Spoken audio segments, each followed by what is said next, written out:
Hi guys, how can you add the perfect shadow effect in Photoshop? First, go to the selection tool and make a selection around the area where you want the shadow. After completing the selection, go to select and choose color range. Now drag the color picker to the white area. Then go to select highlights and set the range around 191 to make a clean selection.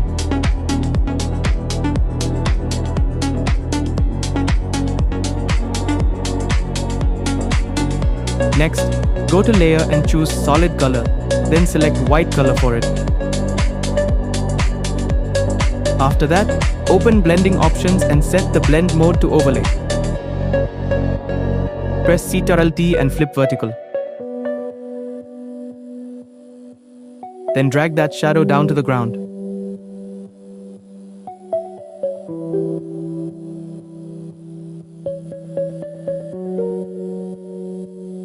Now again, press Ctrl+T and choose perspective.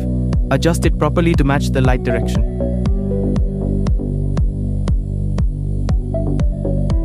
Finally, go to warp or distort and make the final adjustment.